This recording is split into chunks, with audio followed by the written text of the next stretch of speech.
Morning, members. I suppose I should say Happy New Year to those I haven't seen so far. We'll start the meeting in the old-fashioned way.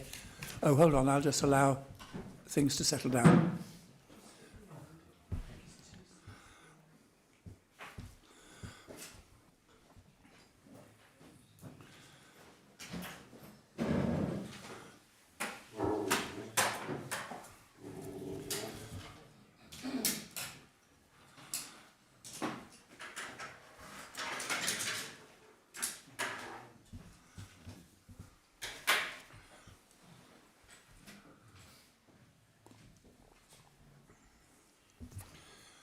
Right, members. The first item on the agenda is apologies for absence. I have apologies from Councillor Ken Richardson, Councillor Charles O'Leary, Councillor Andrew Hart, Councillor Ian Huddleston and Councillor Lee Hartshorn. I should also perhaps record the fact that Lydia Slack has now resigned from the authority, and I'm sure we want to record in the minutes our appreciation of her service on the committee over the years. Could I also welcome, whilst we're here, Charlotte Lockwood, sitting on my left, who is taking over for a temporary period as a planning lawyer for the authority, which will be very welcome, and hope you enjoy your stay with us. Next item on the agenda is the minutes of the previous meeting held on the 8th of December 2023. I'm happy to move those from the chair. Are those seconded? Has anybody got comments on the accuracy of the minutes? In that case, all those in favour of adopting the minutes? Anyone against? That's all carried. I have no urgent business, but I would appreciate members' attention after the meeting for about 5 minutes to just catch up on one or two things. Public participation will occur as we go through the meeting. Declarations of interest. I'm going to start by declaring a prejudicial interest in agenda item 7, which is Lilac Cottage, Taddington, and I will leave the room for the meeting for the duration of that item, and obviously Ginny will take over the chair. And I should also record that I think all members may have had an email about that in the last 24 or 48 hours. So you will be, we ought to record that as well. Are there any other declarations of interest? Ken Smith? There's agenda item 9, Chair, is the National Park Authority Oh, application. well spotted.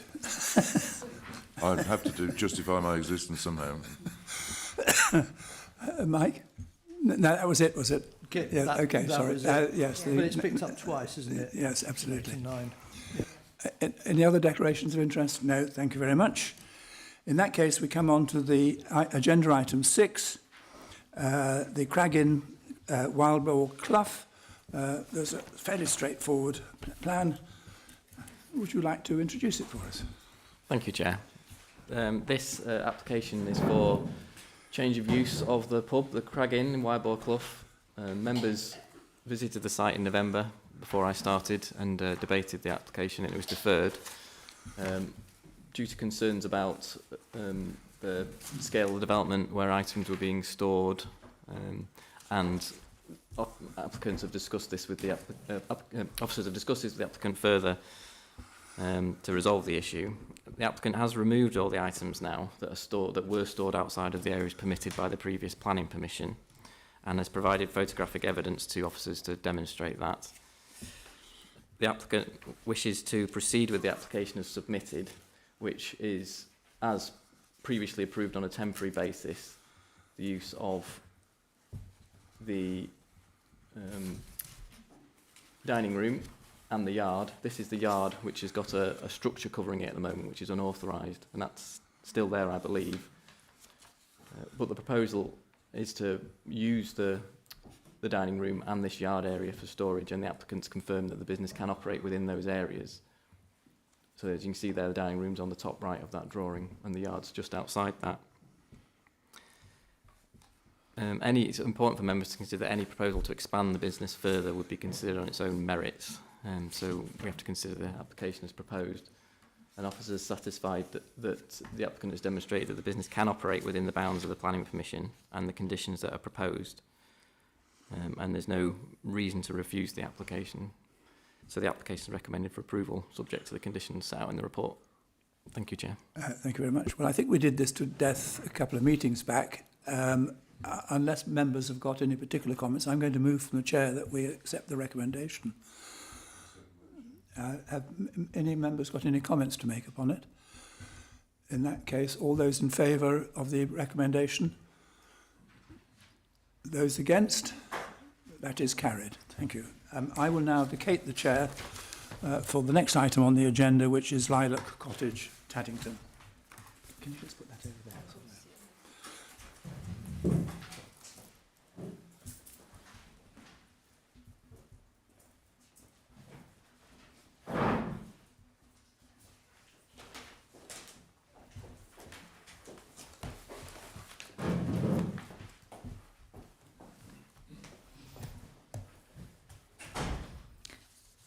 Right, thank you, everyone. You're introducing this, Adam, are you? Yes, thank you. This application is an application for listed building consent for alterations to the windows and window surrounds, stone surrounds, at the front elevation of Lilac Cottage, which is a Grade 2 listed building. It's an 18th century two-storey farmhouse, which is located in the Taddington Conservation Area. I'd like to introduce Chris Curtis, who is in that corner. He's our conservation officer who gave comments on the application. Obviously, this application's raises issues of detail in relation to the windows, so if members have got any questions about those details, Chris is well placed to answer that.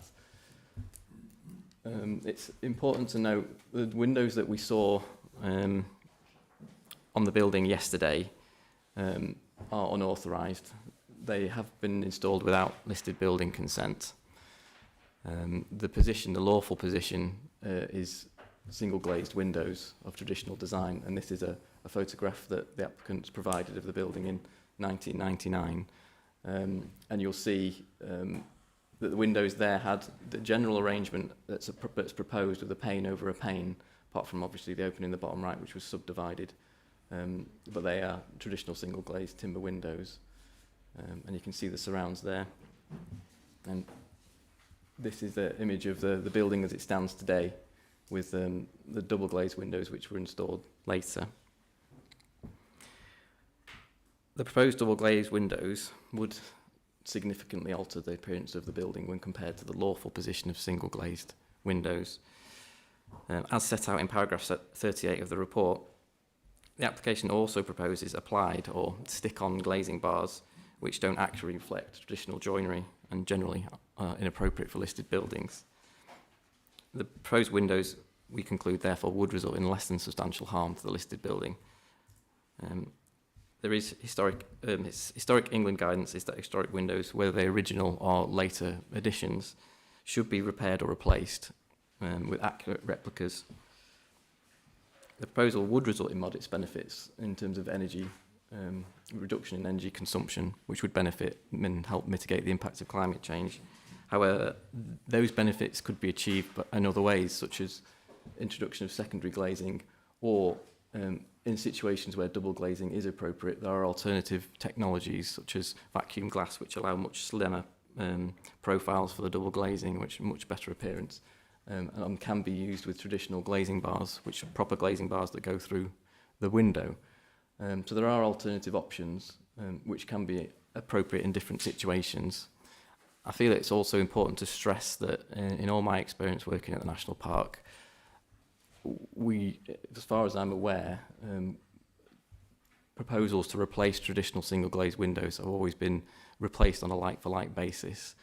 And I have been involved in a number of appeals where we've successfully defended that position, where we've got proposals to replace that with double glazed windows. So it's an important issue, and we need to consider the significance of the listed building and the benefits of the proposal. Happy to take any questions later with Chris. Thank you. So is Chris going to speak or just take questions? Right, okay, thank you. So we've got two people who would like to speak. First of all, we have Jill Skidmore, who's a supporter. A statement's going to be read out by Karen. Thank you. Thank you, Chair. This is a statement from Jill Skidmore. Good morning, members. I had intended to join you today to speak in support of the planning application at Lilac Cottage, Taddington, but unfortunately I've been called into work. Firstly, I would like to discuss the design of the windows themselves. While the proposed windows are different to those which are existing, they are in fact returning to the design and style of those which were there during my childhood and that of my mother some 70 plus years ago. Moving on to the issue of double glazing. Much is being made of the benefits of double glazing in properties such as this and double glazing in general. I was interested to read the opinion of the report writer, who seemed to believe that the high carbon stroke energy used to replace double glazed windows made any environmental savings negligible, and suggested blinds or curtains as an alternative. The current windows have been there for more than 20 years. If asked before the application was made, it is unlikely that anyone in the village, people who see them every day, would even be able to say if they were or were not double glazed. Even central government are looking into the impact of environmental measures, double glazing, solar panels, etc. on listed and important buildings, because they recognise that buildings such as this need to be fit for purpose moving into the future. If we are to preserve them in aspic, there will be no electricity, central heating, telephone wires, even indoor plumbing. Where does the preservation end? I believe we have to be reasonable in our expectations and give a little bit in a mindful, considered way. I hope that you can see that what is being asked is not overly invasive in terms of visual impact and can move this matter forward in a constructive way, particularly given that this application is likely to be one amongst many of such applications as people seek to reduce energy consumption in the face of emission targets, etc. Thank you. Thank you. Now we have one speaker with us, Mr. Trevor Ride, the applicant. Mr. Ride, you will have 3 minutes to make your point. If you could press the button on the just below, yes, that one. Okay, thank you very much. Good morning, ladies and gentlemen. Firstly, just like to correct a couple of the points previously made, that the present design of the windows has actually been in position for 22 years, and that design was actually funded by the authority. The double glazing issues quite separately, but they're not sort of relatively new. And I think secondly, I'd ask the committee to really look at the technical aspects of of double glazing, because I think your explanation was somewhat flawed in terms of some of the technical information that I've been provided with. But that be as it may, the reason we've actually made this application, ladies and gentlemen, is because we've got crumbling stone mullions, which, being registered blind, I can't see, but I did point that out to some of the committee members who could show me where they were yesterday. And we have rotting softwood windows. The windows that were actually funded by the authority 22 years ago are rotting. So we actually need to replace the mullions, and we need to replace the window frames. And it's a bit of a chicken and egg. You can't do one without the other. In terms of the glazing, when we replace the windows, we really feel that now is the opportunity, given the government's climate change legislation, the current drive by the Department of Zero Rating, and I can never remember the name of Michael Gove's department, but they are currently consulting on how do you make listed buildings more environmentally friendly and actually reduce their energy impact. So that's really what we are looking for, to install a low U factor, don't ask me to go into the detail of that, for double glazing, but to keep the design as close as we can to the original listing design. None of us actually know what the windows were like 200 years ago, and the only sort of evidence that we've got is photographs of old family members in the village, and the design that's actually put on the English Heritage website. That's telling me. And one of the reasons why there's one window that's actually got sort of eight panes is because the farmer at the time, his wife, thought it'd be rather pretty to have the kitchen window like that. So that is that reason. So that is the design as it was in 1976, and that is the basic design that we want to emulate. But actually, if you read the English Heritage listing, it actually talks about 2 square panes in each window, and that's what we... If I could just ask you to, 3 minutes is up, isn't it? Yeah. If I could just ask you to give us a closing statement, please. You may indeed. We want to make the most of the opportunity that this actually gives us. We want to reduce our carbon footprint, and we want to make the building sustainable for future generations, and in terms of the carbon footprint, reduce that for future generations, not just in the village but in our society. Thank you very much. Right, thank you. I know members will want to speak, do want to speak on this. So my understanding is that the design of the 2 panes per window is not, that's not argued, that actual design is fine. Yeah, It's the double glazing. The double glazing and the construction of the window is the main concern with the windows, yeah. Right. And you have given us some options of how this could be achieved. Double glazing could be achieved with a different type. I'd like to ask Chris's opinion on double glazing in this particular circumstance, if that's okay. Sure. Hello, everyone. So, yes, generally speaking, the advice from Historic England, which is the government's advisor on the historic environment, is pretty clear, and that's that single glazed windows in traditional buildings can be sustainable, and there's a number of ways of doing that. The main way of doing that is by using secondary glazing, so that's essentially putting another window behind the single glazed window. And in tests carried out by the University of Glasgow about a decade ago, they found that the thermal benefits were as good as heritage double glazing generally. And you have the added benefit that single glazed windows generally have a much longer life. If they're well maintained, their lifespan is indefinite.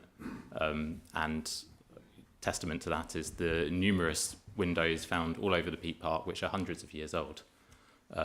All they require is repainting every so often and a bit of care and attention.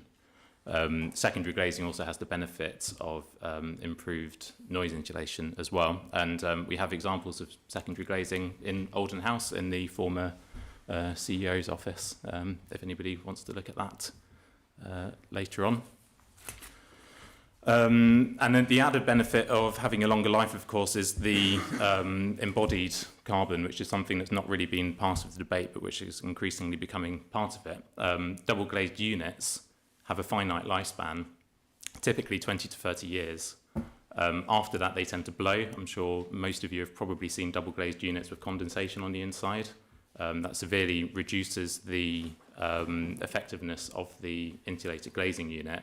Typically that needs replacing with more glass, which is a very carbon intensive product.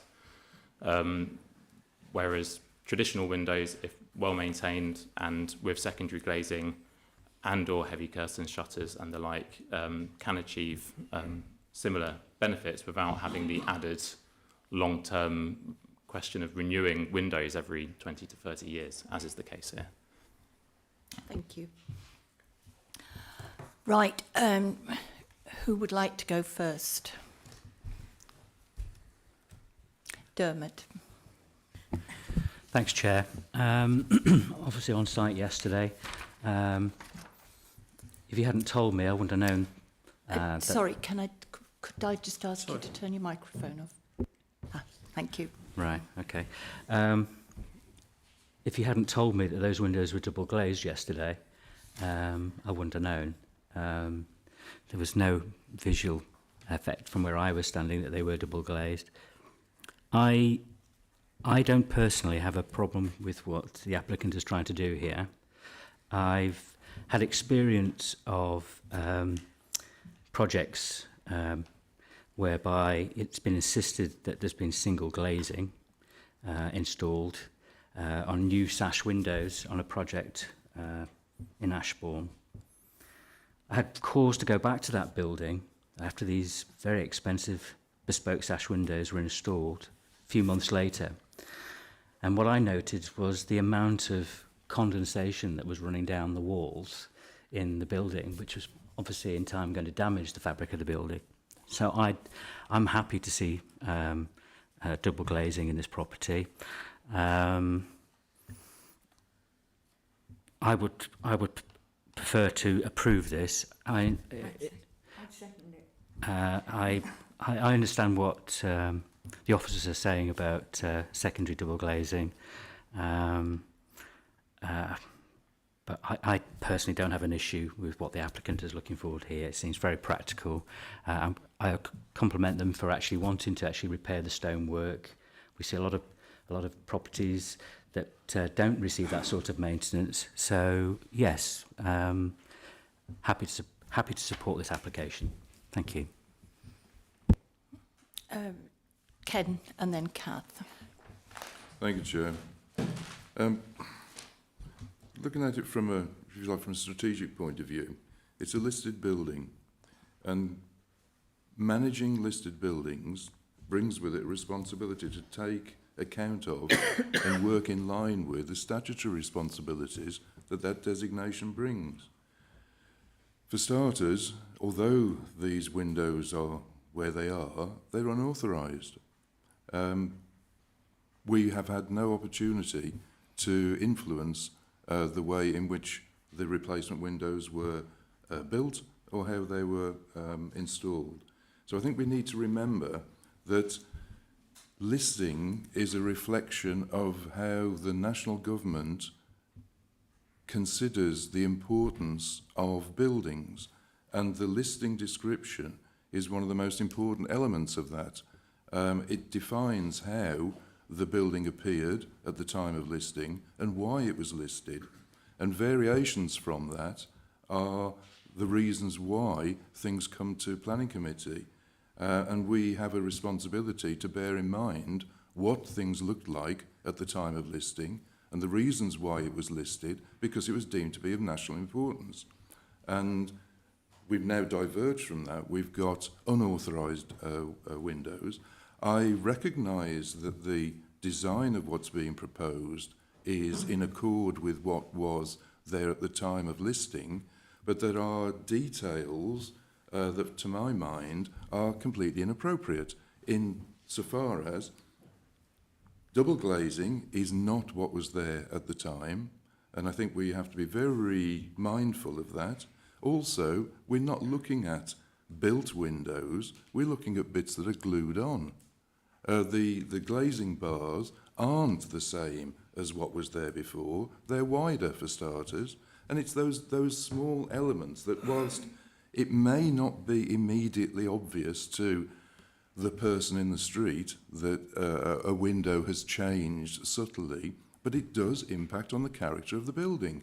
And that impact is something that we are supposed to be taking into account and trying to manage change to the environment. This is part of that management of change. So I think as well, there's a crucial bit that doesn't seem to have registered in some ways, but at the beginning of this report, we're reminded, as the applicant has reminded us, that the stonework requires a replacement. We've no information regarding that, the nature of that replacement. We've no information as to what's going to be done, which mullions are going to be replaced, where the stone's going to come from, what the nature of that stone will be, in the way it will reflect the character and colour and grain of the stone that's already there. So I think there's quite apart from the fact that I don't think we should be approving the double glazing, because there are other ways, and not least secondary double glazing, rather than curtains or shutters, which I think is a bit of a misleading suggestion. I think secondary double glazing is most appropriate for listed buildings, but we don't have any information about the stone replacement.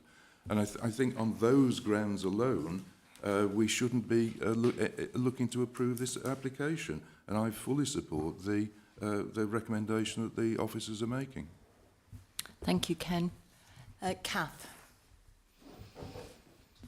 Thank you, Chair.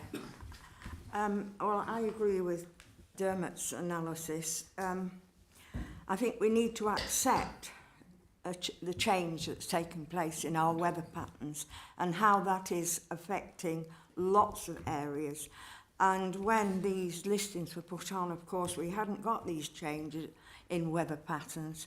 And I think we need to be mindful, and possibly at government level, we need really to look again at our structures and how weather patterns are affecting them. I think it was, you know, you went there and it was immaculate. Everything about that place was immaculate. So it shows that the people have taken great care in preserving this property. And I just feel that I can't vote against it, put it like that, so I must vote for it. Thank you. Thank you. Anybody else like to? Matt? Yeah, Adam, you said about that there are alternatives which are vacuum glazed, or you know that they're. Actually, I have support. I understand where both Dermot and Ken are coming from.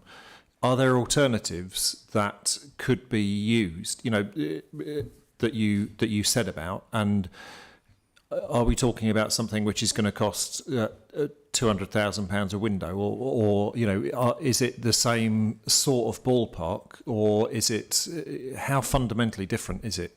I can speak to that. So vacuum glazing is a product, and it's a very good product, but yes, it is very expensive. So the way that vacuum glazing works is that you have, rather than having two plates of glass separated by a spacer bar, as you do with insulated glazing units, and then filled with inert gas, with a vacuum, it's essentially a single piece of glass with a very, very minute cavity in it, with all the air sucked out of it. So vacuum glazing can be very thin. It is very expensive as well, which is why we don't typically see it very often. The most affordable option is secondary glazing, and generally, you know, over the long term, the most effective. Bill? Yeah, I'm very torn by this issue, because clearly there's a need to embrace the challenges of climate change, and there's a need to support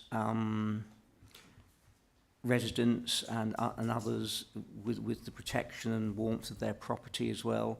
On the other hand, yes, the listed buildings and conservation areas are also very important.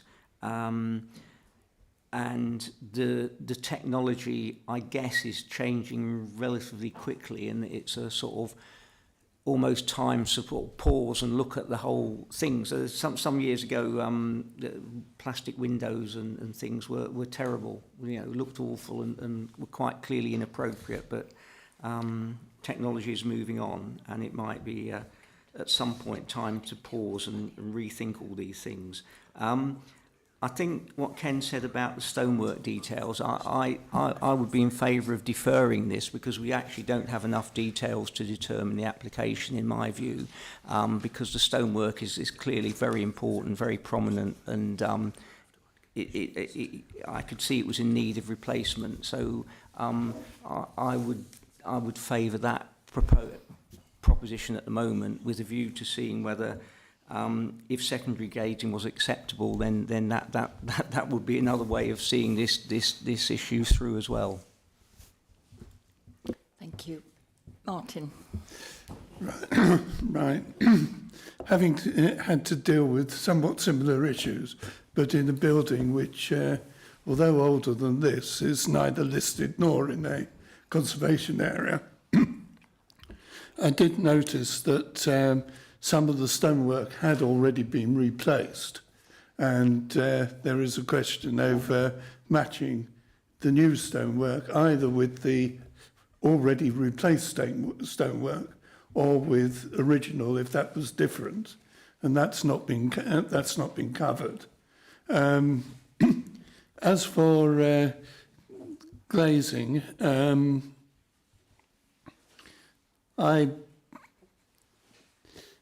I'm torn by this one, because certainly in our case, replacing old double glazing, thin double glazing with modern level double glazing, considerably improved both the energy efficiency of the house and its ability and its livability in the cold weather, as we've had over the past few days.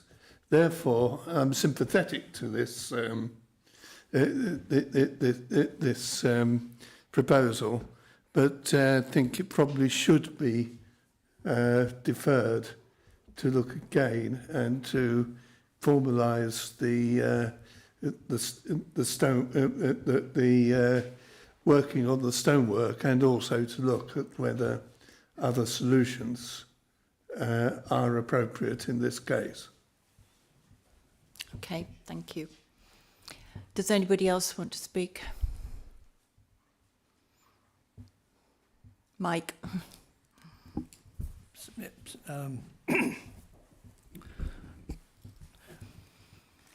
Just want clarification from officers.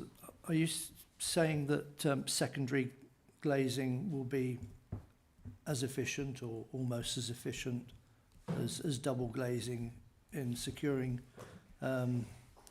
energy reductions? So it depends what sort of double glazing you're referring to.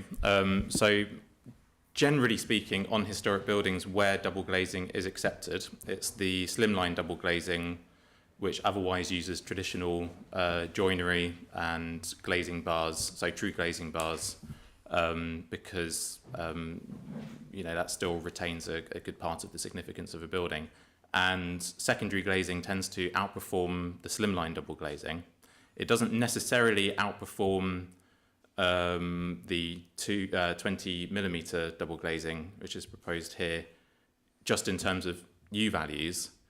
But the evidence from Historic England is that over the lifetime of a product, it's better not to have to replace a window every 20 years, so to have single glazing and secondary glazing, and therefore reduce the embodied carbon used in the manufacture of these products, and have secondary glazing instead.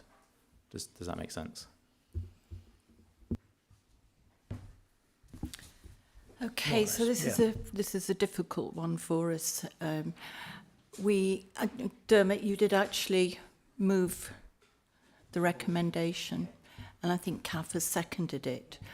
But I'm wondering whether a deferral may be a good idea to look into it with a little bit more detail as to what compromise we could come to with the applicant with regards to double glazing, but double glazing that's sympathetic to the fact that this is a listed building.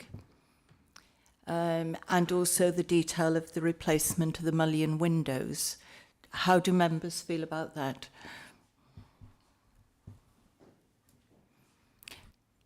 Ken?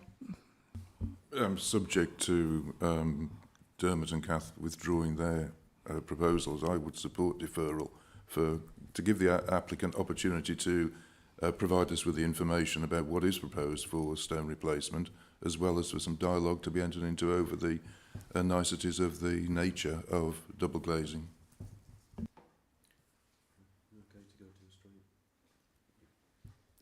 Yeah, it would be.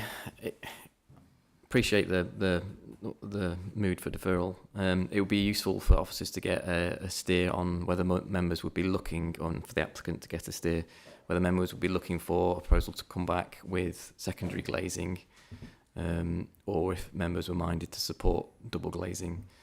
It'd just be useful to get an idea of what exactly we're aiming for.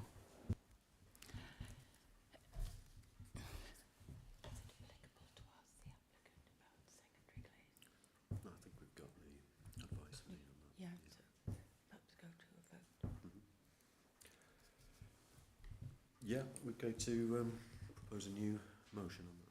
Yeah. So are you happy to withdraw your proposal, Dermot, for deferral, or do you want us to proceed? No, I'm not happy. But I will withdraw because of the mood of the room and other members. I'll withdraw. Kath?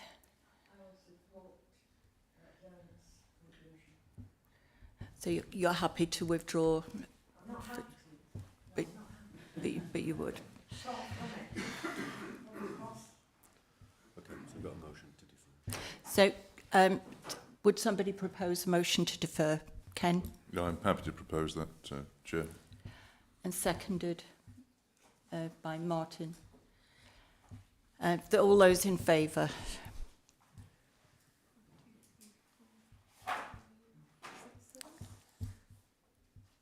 So that's unanimous. Thank you. So your application is being deferred for further discussion with officers so that we can actually find some way of working through this. I think you will have felt the meeting is very much supportive of what you're trying to do with energy conservation. But there's more details that's needed on the replacement of the mullions, but also we do need to find a compromise. Confused on the London tip, that's some advice I obtained from within the authority, was that because this term mullions was actually repair, I didn't actually need to have gone for provision, which is a very interesting point. We'll leave it with Adam to take up that with you. Thank you. Quite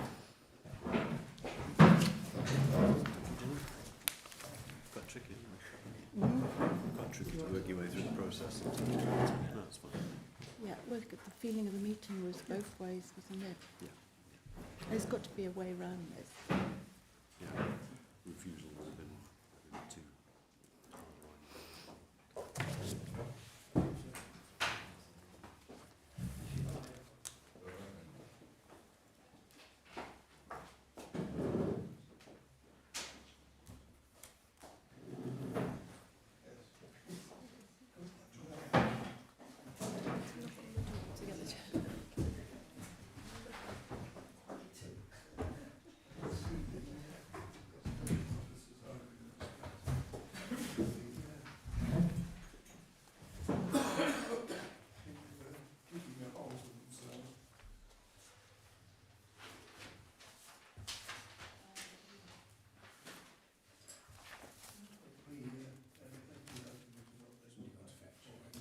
Yeah, I think it's totally serious.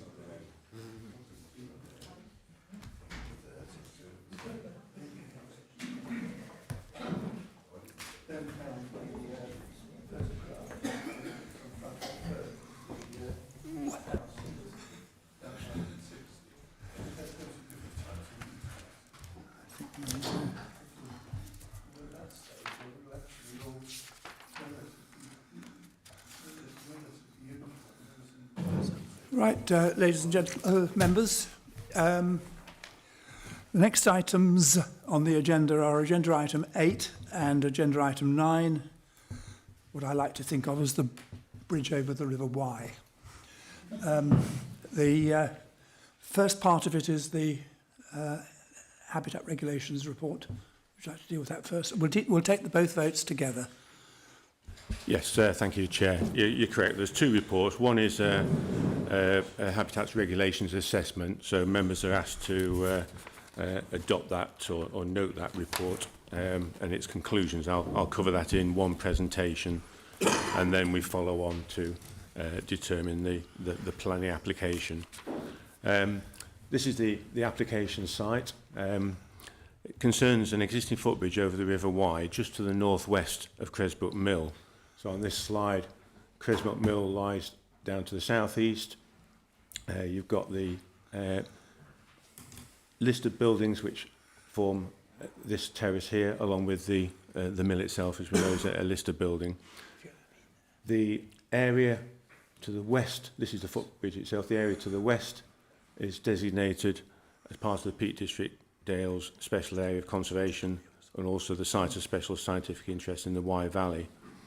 On the right-hand side of the bridge, it's the Cresbrook and Ravensdale Conservation Area. And as I said, also there's a wide area tree preservation order on this side. The bridge has been closed since 2019 for safety reasons, and it carries a concessionary path which leads from Cresbrook Mill via Watercombe Jolly over to Lytton Mill, and then with access up to the Monsell Trail.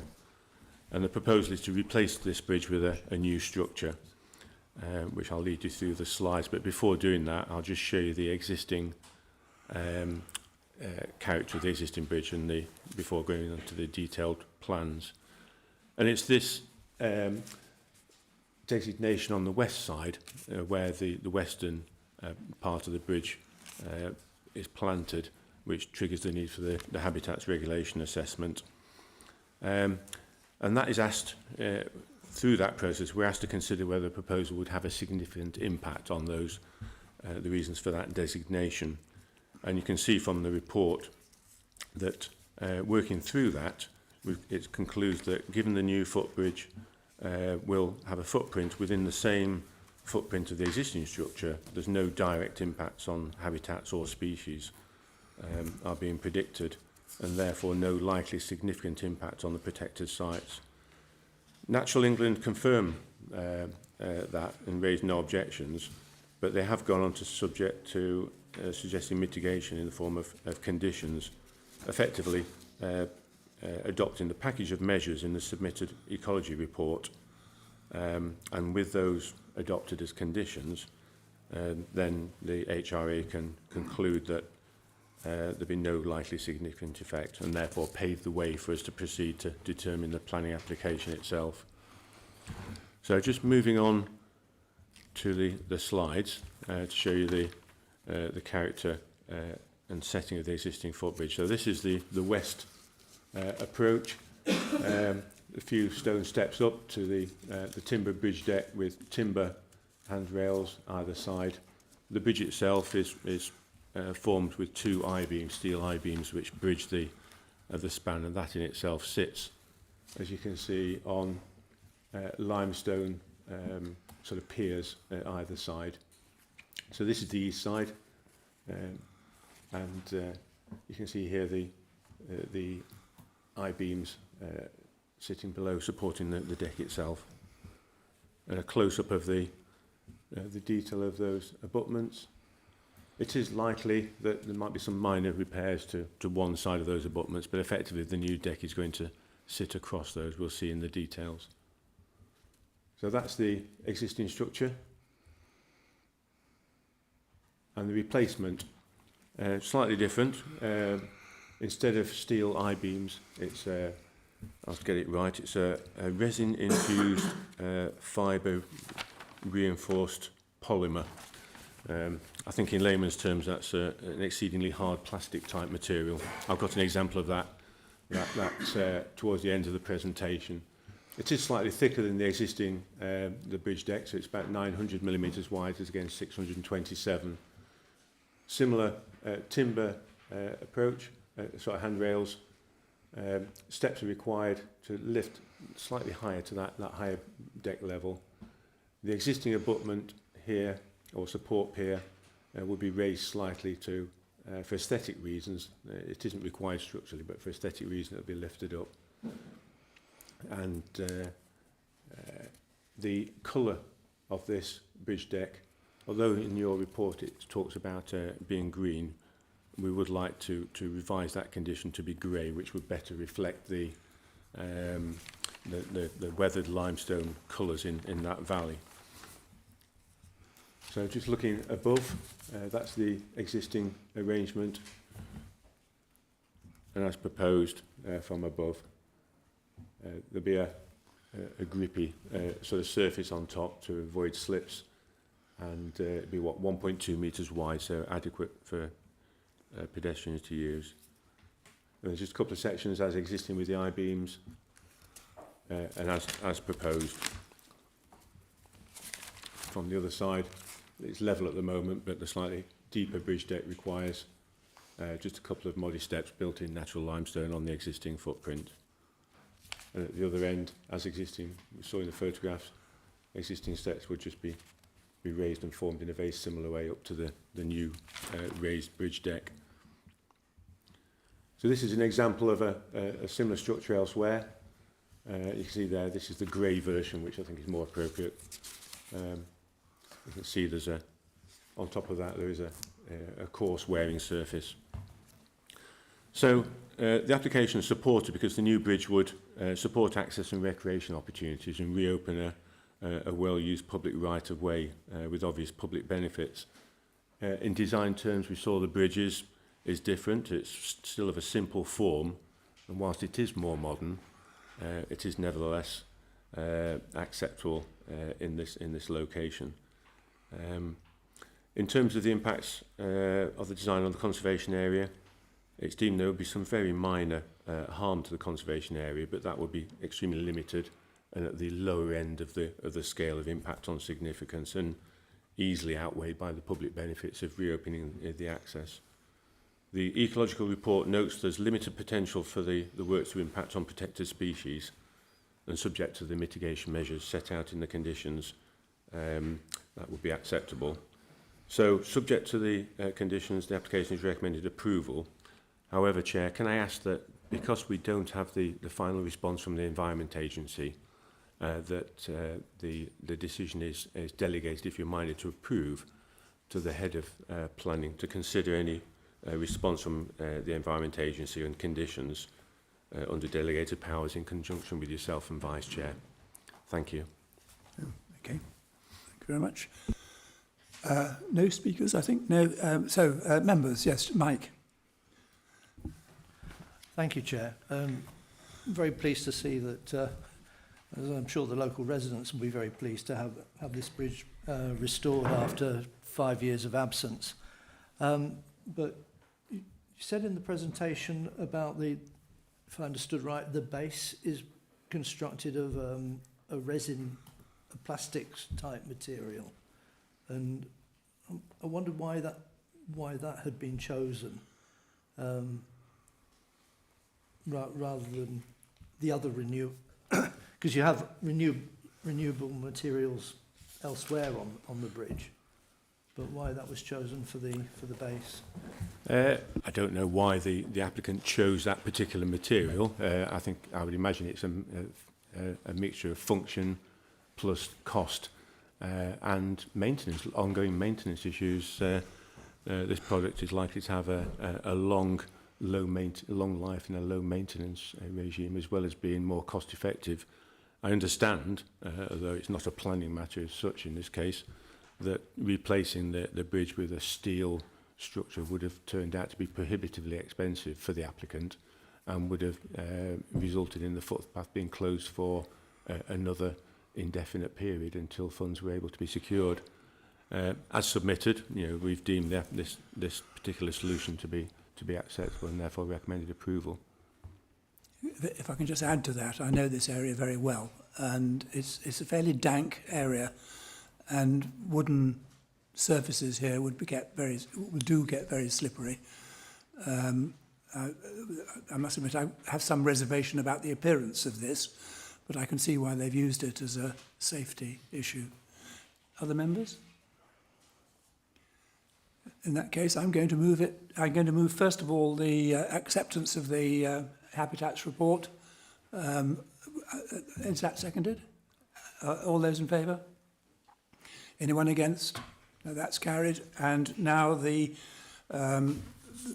approval in principle of the planning permission on the basis of head of planning to approve it once we've heard back from others. To specifically revise condition 18. And I was about to say, and condition 18 to be grey rather than green. I'll move that. Anyone seconded it? Thank you. All those in favour? Anyone against? That's okay. That's carried. Thank you very much indeed. I must admit, I would have liked to have done a site visit on this yesterday because it's a fabulous part of the world, but time didn't allow. Next item on the agenda is Hall Lane, Lytton, a new house in a barn, and you're dealing with this as well, John. I am, Chair, yes. I've got the application site up on the screen behind me. It's Hall Farmhouse, which is situated in the centre of Lytton Village, the junction of the main road and Hall Lane. So this is the main street through the village, Hall Lane, which leads out.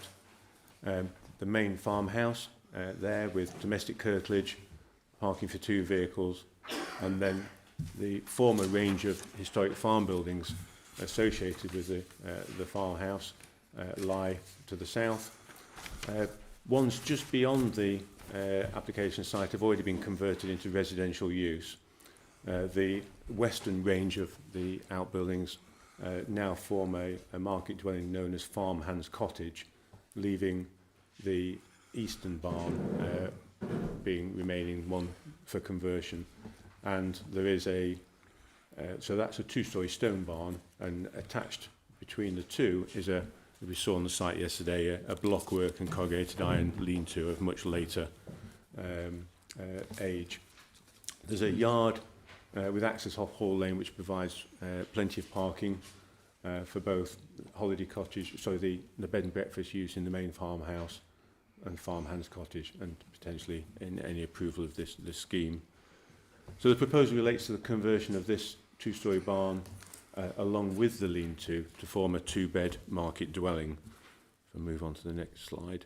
And alongside that is some minor alterations to the rear of Farmhands Cottage, together with taking a small sliver of land in the paddock to the west to create a private amenity space, which it doesn't enjoy at the moment.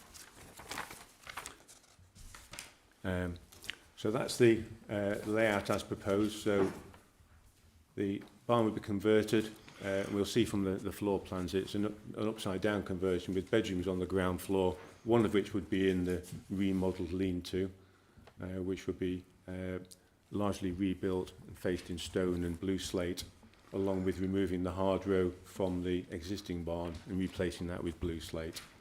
There'll be a small amenity area created to the north, a single parking space, and then space for parking for the Farmhands Cottage, and this is the parking for the whole farmhouse. And then this area is the curtilage proposed for the cottage.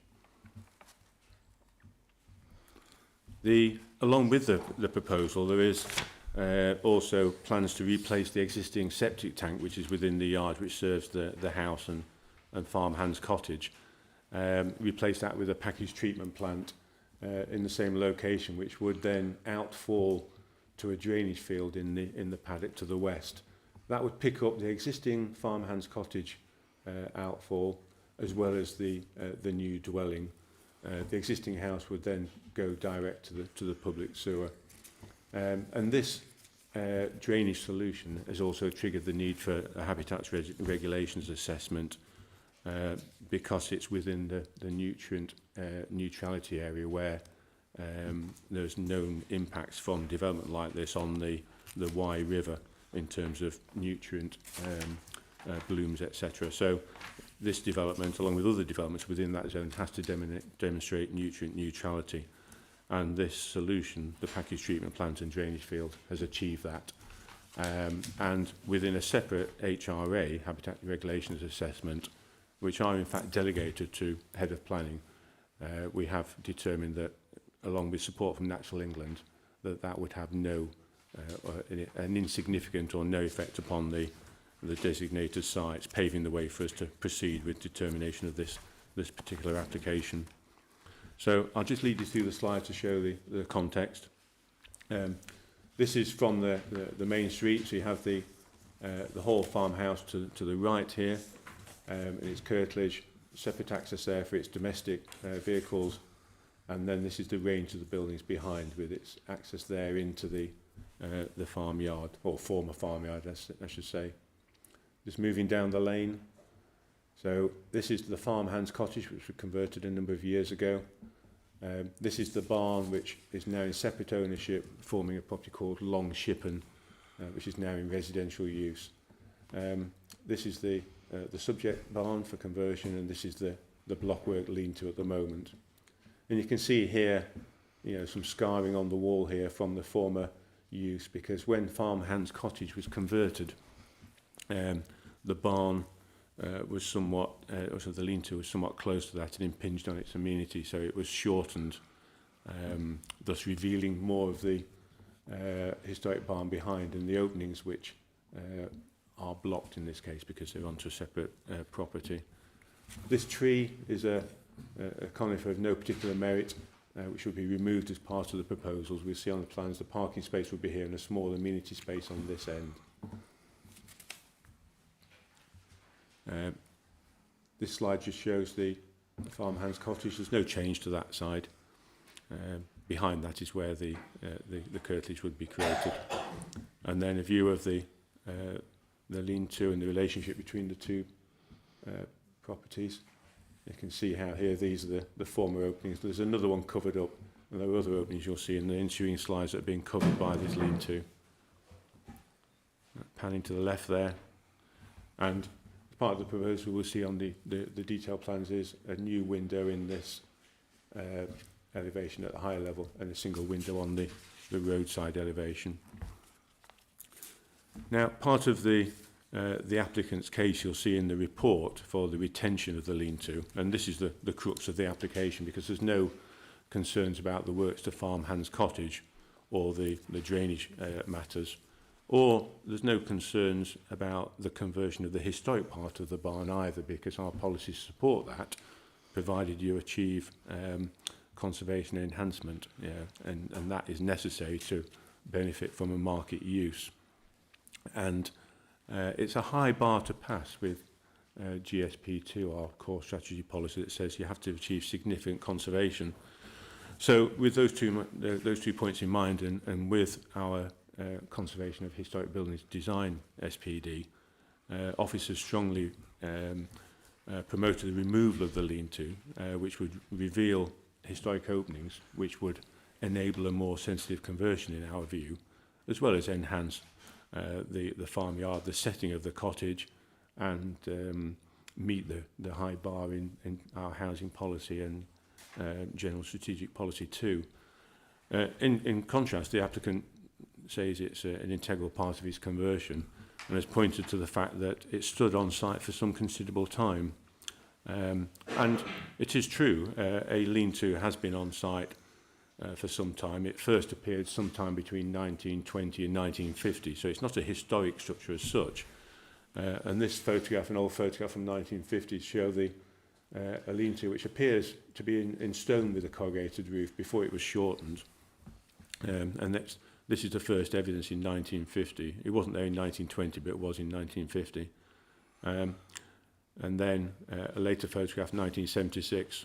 And at this time, this shows that it had been completely rebuilt in block work. So all the stonework had gone.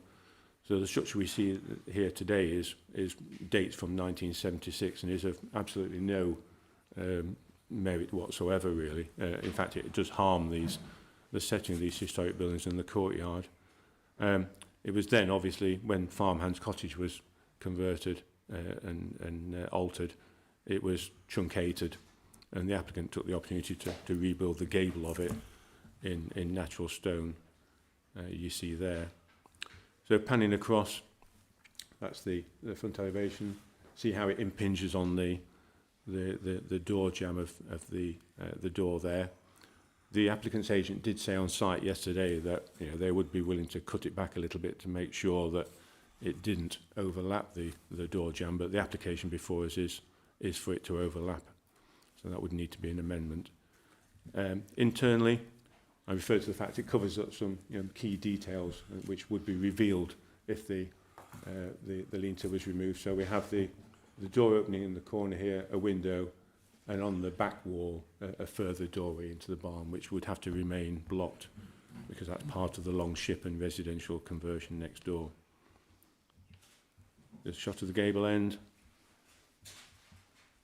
The pile of rubble would be where a small amenity area would go, and the parking space would be in place of where the conifer is now. And then moving down Hall Lane, see the blank elevation on ground floor. There's just one window here, so it's proposed another window here for the conversion, which we argue wouldn't be required if the lean-to was removed. This section to the left is part of Longship, and it's been converted some years ago. So just leading you through the slides for the drawings themselves, there's no change to the front of Farmhands Cottage. Round the rear, there's an existing doorway, and it's proposed that there be a new doorway and a new door in that to give access onto that small curtilage area. that would be formed at the back and bounded by a stone wall. Existing ground floor of the barn and cottage, and as proposed. So that shows the curtilage and the single bedroom here, bathroom, and an ensuite bedroom in the remodelled lean-to. You can see here these red lines. This would be an obscure glazed bathroom window to protect the amenity of farmhand's cottage. And upstairs, as existing and as proposed, it would be open plan living with a single window in the gable end. And again, these openings would be obscure glazed to protect the amenity. I'll just go back to this one because I omitted to show you that the second bedroom in this case, because this is covered over, it requires that ground floor window on the Hall Lane side. Elevationally, that's the Hall Lane side, and as proposed with the window, which does give a somewhat greater domestic influence on the character of this side of the building. The courtyard elevation as existing and as proposed. So the lean-to would have a new front wall and a new roof with new doors, windows and surrounds in natural stone with the blue slate roof. You can see here as well there'd be a flue for log burning stove and 2 roof lights along with the small window, which on balance, although it does alter the character of the gable, is nevertheless considered acceptable by officers. Just turning to the other elevation, the courtyard, inner courtyard elevation as existing and as proposed, which just shows those details a little more clearly.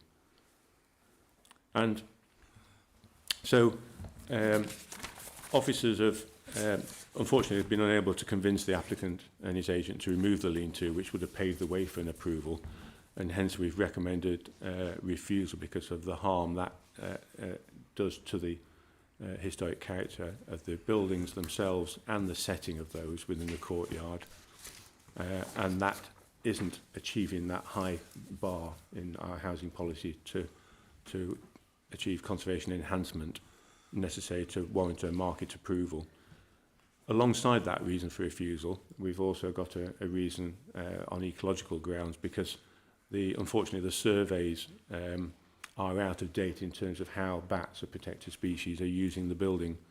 And without that up-to-date information, we can't determine what avoidance or mitigation measures needed to be employed. It's likely that they can be overcome, but that would need surveys which can only take place from May onwards. So hence that would be a secondary reason for refusal, meaning even if members supported the lean-to option today, we wouldn't be able to support the application because of the ecological objection. Before handing it over to the committee chair, I'd just like to just reiterate one other point which the agent has pointed out and we looked at on site yesterday. Another part of their case to support retention of the lean-to was an approval further down the lane, Hall Lane, a property called the Old Hosiery, which was an industrial building at one time, which was later converted to agricultural use. It's a remote barn in an entirely different setting and a different sort of form and function, but nevertheless had this large lean-to on it, which still is there today. On the other side, it has more of a sort of semi-industrial, quasi-domestic agricultural appearance, which, as we've approved, conversion to a house, it's not been commenced yet, with the removal of the large lean-to and the replacement by a much smaller stone lean-to. So the applicant and his agent, point to that as a precedent, but officers haven't placed any weight on that because, for 2 reasons. One, we have to determine the application before us on its own merits and the impact of it on that particular site. And secondly, it's an entirely different situation. We're talking about a farmyard setting versus a field barn setting. Our lean-to in the application before us is within the yard facing the principal building and impinges on that, whereas this one is tucked down behind the roadside walling and achieved some considerable enhancement. So I would advise the committee not to place any weight on that and just determine the application on its merits, Chair. So I'll hand over now with the recommendation in the report. Thank you. Thank you very much. We have one speaker, Mr. Fraser Scott.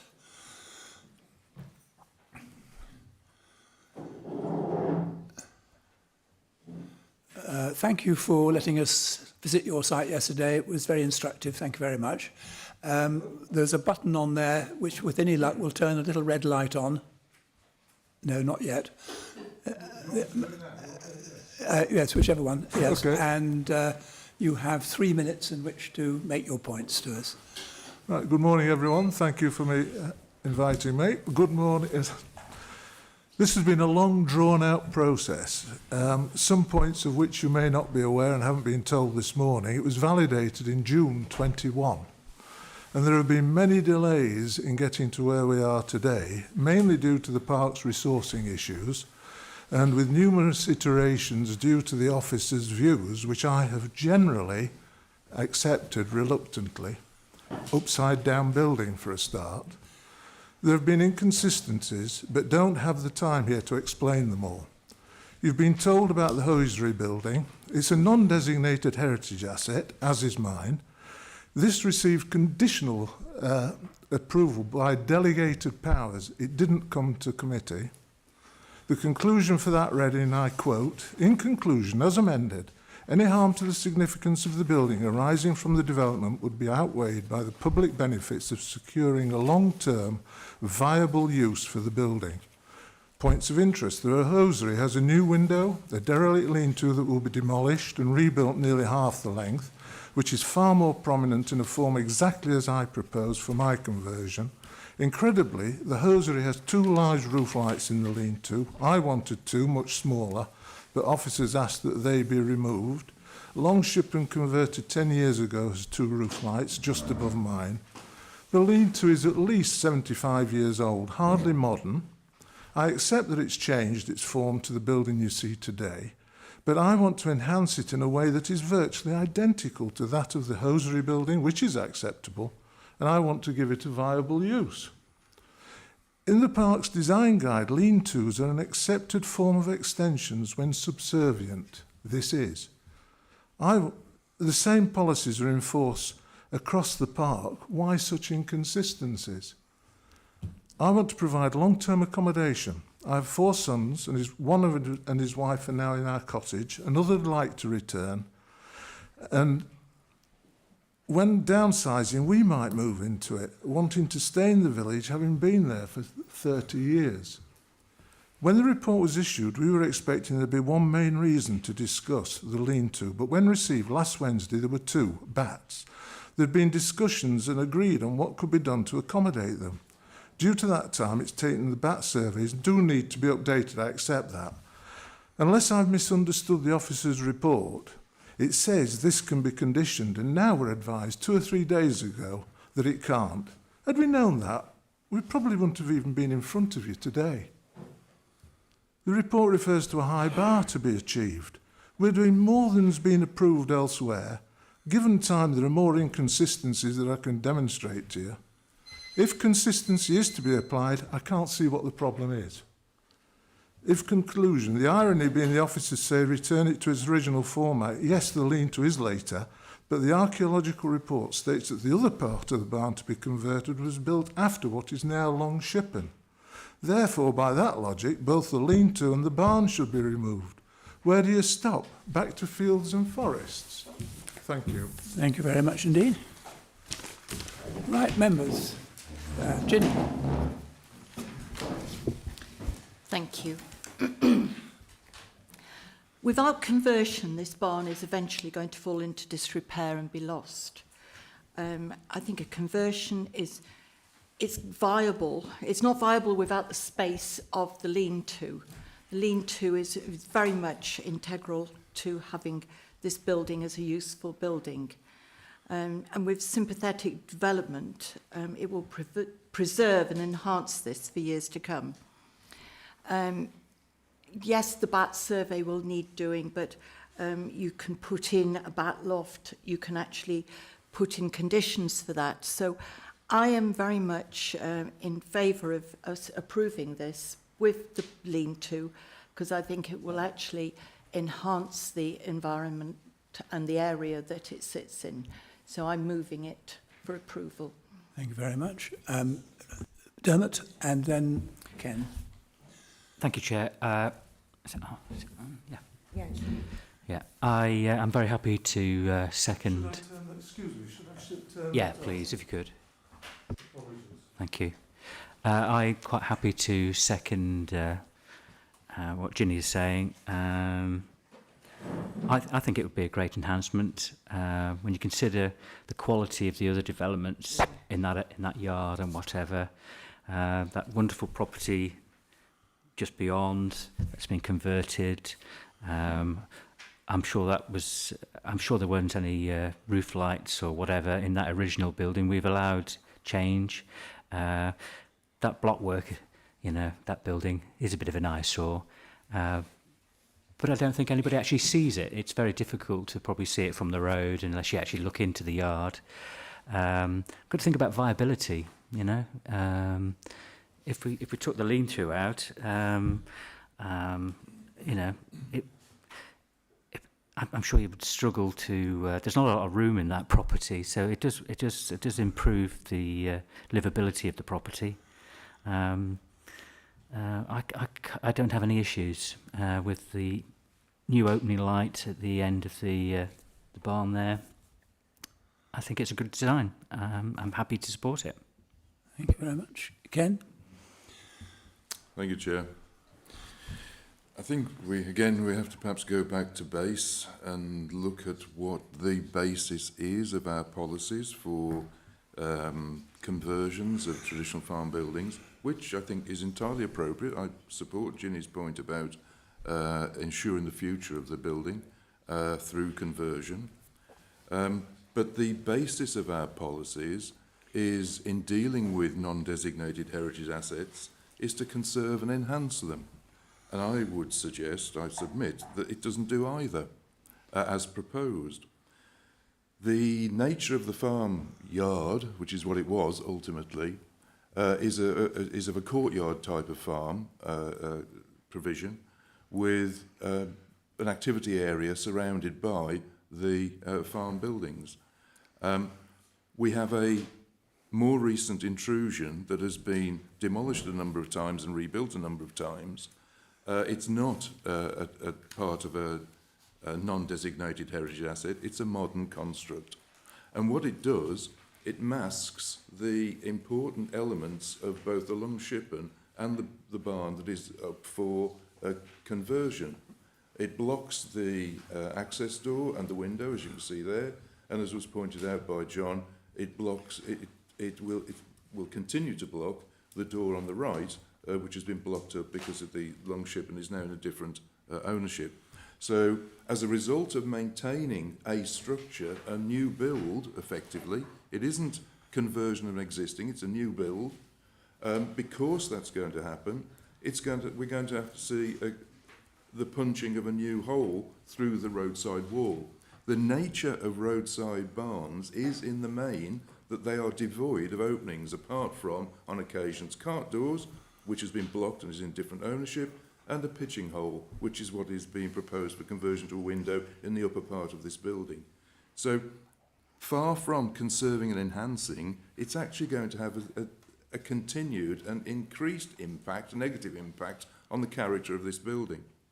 Now, I take the point that Ginny makes about viability, but we've had no viability assessment as to whether there is no other way of making the conversion of this building viable other than perpetuating a new build on the internal area of the farmyard. So, on top of that, despite what the applicant has said in his submission, we're looking at an open market dwelling. It isn't reserved for local use, it isn't reserved for family use, it's an open market dwelling, which means that it could go anywhere to anyone from within or outside the local community. So I think we need to bear that in mind as well. So I think the gable opening, yeah, it's unfortunate that on a blank gable that insert is going to be, could be made, but I think it looks as if it was a pitching hole. It's at the right height. It isn't that intrusive. I've no strong feelings about the insertion in there.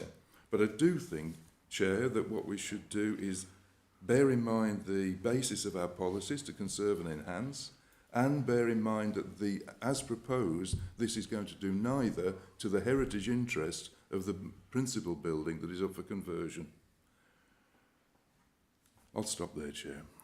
So could you just let's explain that last statement, the heritage interest of the principal bar. Heritage interest, as far as I'm concerned, is to display the form of the building as constructed, which means for do you mean this barn, or do you mean this barn? Oh, this barn, but right. also of the Long Shippen and and the relationship it had with the farm yard, with the access into the Long Shippen, it will be masked. You won't be able to read that a relationship as it existed prior to the construction of the lean-to in modern times. Can I just ask, we keep going on about this building and it was here and it wasn't here and it's back again and so on and so forth. The structure that is there now, how long has it been there for? Since 1976. So it is well beyond enforcement, if I could put it that way, because it's been built without planning permission and it is well beyond enforcement. So it's there. Yeah, it's yes, a right. lawful building. And it's lawfully there. So if you like, if this is the right word, transformation of that building to something else can of itself be a significant conservation or environmental improvement. In principle, there is that opportunity, but you have to bear in mind the individual nature of the case and our SPD on conversion of historic buildings, which would advise you don't keep things like this, which are of no merit. You get back to what you value. If you were adding a new extension to a building, all that argument would work. But as with the other one, I don't accept the view that the argument is different from this case from the other one. In principle, I could see that you could say that there's an issue about where the windows are and all the other things that go with it. But in both cases, what you're saying is there's an existing lean-to which is lawful, and you're trying to get the best out of it. That's what the argument is, isn't it? And it's a question of judgment as to what you do in each case. Okay, Brian, you wanted to say something? Yeah, just a couple of extra points. One is that the accepting the point you've made about it being established, taking the point about what the terms of conserve and enhance mean in the national park. It's about conserving and enhancing the special qualities of this particular national park. And one of the special qualities is the survival and form of traditional farmsteads. And if you take that point, you would be looking at the original form. The later form doesn't represent one of the special qualities of the national park. So what we're trying to do is conserve and enhance that point. The other point on the hosiery building is that in order to achieve enhancement there, it did remove some of the lean-to in order to achieve that enhancement. So we didn't just rebuild as it was, so that there was some differences there. Yeah, but those are all differences, if I may say so, of degree. So it's a question of judgment in each case as to how you apply that judgment. You can obviously take the view that officers are taking, but you can equally take the view that getting rid of a concrete building and replacing it with a stone-built building is an enhancement, and so on. I mean, it is a matter of balanced judgment. Okay, other members, Bill. There's quite compelling arguments on both sides of this case. There's the proposal here, by including the lean-to, makes it a more viable living space. That's quite clear, and that's important. Is it of significant harm? Is it noticeable? Will in years to come people consider that loss of the traditional farm shape? However, it clearly there is clearly a lot of heritage aspects to the site, and there is a loss of that traditional farm yard area and the buildings and the openings involved. at the risk of being really awkward, I mean, it seems to me that a solution to both those conflicts would be to, if it was acceptable, and it would certainly create more living space, would be to extend the gable end suitably, because there is space to do that, and create an equivalent amount of floor space, thus retaining and enhancing the shape of the farmyard, removing the lean-to and conserving those features that are in the side. I suspect, without doing the calculations, that would create more floor space on 2 levels for the applicant, and satisfy the historical demands of the site, if that makes sense to everyone. Is that what you're saying? We've had equal problems in the past with extending the length of barns for space reasons, so I don't know how that would work. Any other members? Matthew? And then Mike. Matt? Firstly, I completely sympathise. I'm going to talk about bats. I'm going to completely sympathise with Mr. Scott's point about the bats, about finding out about them at such short notice. But it's definitely worth saying that, it talks in the ecology report talks about a brown long-eared bat roost. If there are, all bats are protected species. Some bats are much more common than others. Brown long-eared bats need space to fly about in before they leave the building. And so putting up bat boxes is not going to work for them as a species. And they're a much less common species than pipistrelles, which you get in normal roosts and which bat boxes work for. I think it's really important that we aren't, the special qualities of the national park include its wildlife and countryside, and so that if that is likely to be something which is an issue on this site, it can be managed. It can absolutely be managed, but it does need to be a consideration in terms of a development like this. I think we probably definitely all accept that. Mike.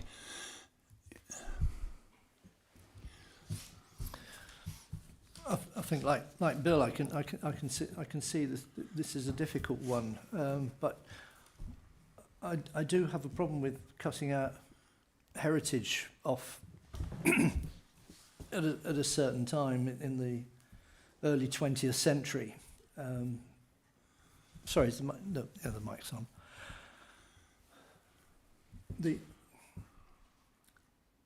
I can see the applicant, if we refuse this, or we end up with a situation where the applicant goes along completely with what the officers recommend, I can see at some point in the future the applicant coming back and wanting to put an extension, and it is either going to be on the gable end, or they're going to be looking at a ship on it, in the same way as we agree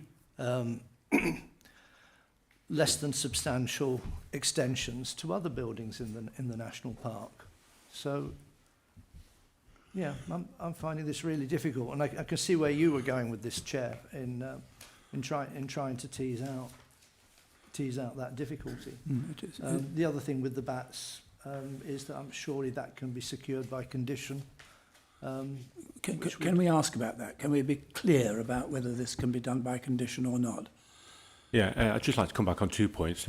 One, obviously, the bats. It can't be done by condition. We are required to have a full and clear understanding of how bats are using the building, up-to-date survey information in order to inform avoidance or mitigation, like Matt Buckler was explaining earlier.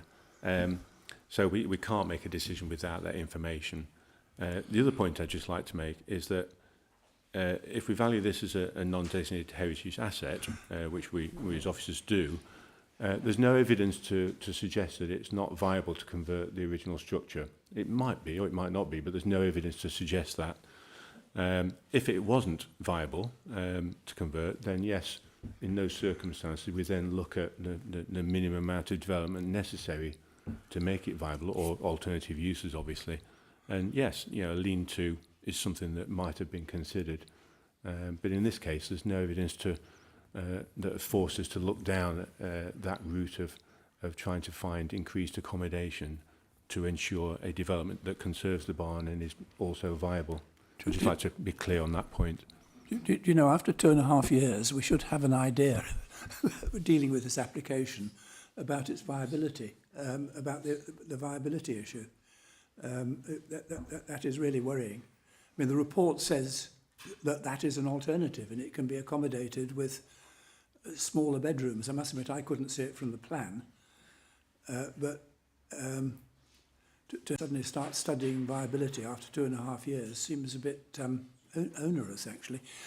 Can I just go on to Ginny and Dermot? It's quite clear that this can't be permitted as it is now, which is what your motion is. It would have to be approved in principle, subject to the outcome of the discussions, and either brought back here or approved by chairman and vice chairman, by the director in consultation with chairman and vice chairman. Would you be happy to put it in those sort of general terms? What we're being told is we can't approve it without this BAT survey. So, yes, subject to the BAT survey, which will be May. Can we approve it on that basis then, that we're just waiting for the BAT survey? Yeah. There'll be a wording for the resolution which will have that effect, yes. Are you happy with that, Dermot? Chair. Okay. I'm just a bit disappointed that, like the applicant has said, if he'd known that there was this issue, we probably wouldn't have been here today having this discussion. I think we're all a bit fed up with that. And I think what we have to understand is we still have to go through this process. Yeah, I understand that, Patrick, but it is annoying and disappointing for the applicant. Yes, I agree with you. Okay, on the basis of what you're saying. Okay, so we've got the terms of resolution roughly right. Mike? Yeah, just going back to what the officers were saying. I mean, that there are clearly features in both the barn and the long ship-on, which, if we're agreeing effectively to the short ship-on being converted, you'd still want to maintain the features so that even if they can't be seen from outside, they can be viewed from the inside. I'm thinking particularly of the window in the barn, but also those door frame. Yes, I'm grateful to you for that. Can I just pick up a point that was made earlier on, which is the applicant's offer just to adjust the size of this barn replacement to better display the jams and so forth. That's definitely on the table. Can I ask you, you're happy to do that, are you? Yes, we always were going to fully show that now. So, similarly, the door openings within the we leave those as... I think that's clear from the application. It's the actual size of this extension, and I think one or two members around the table might find it a bit more comfortable if that was slightly adjusted. Are you happy to have that looked at as part of your resolution? Yes. Dermot? Yeah, okay. Any other members? Oh, right, John? Just before you go any further, I just want to be clear, we can't approve it subject to that. It needs to be a clear steer from the committee that that you would have been minded to approve, and that by all means hand it back to officers to determine under delegated powers. If we've got that very clear steer from the members that you're happy with the lean-to, we can agree an amended plan with Mr Scott just pulling it back off that surround, and then we can then have that discussion after the surveys to adopt the mitigation measures, whatever they may be.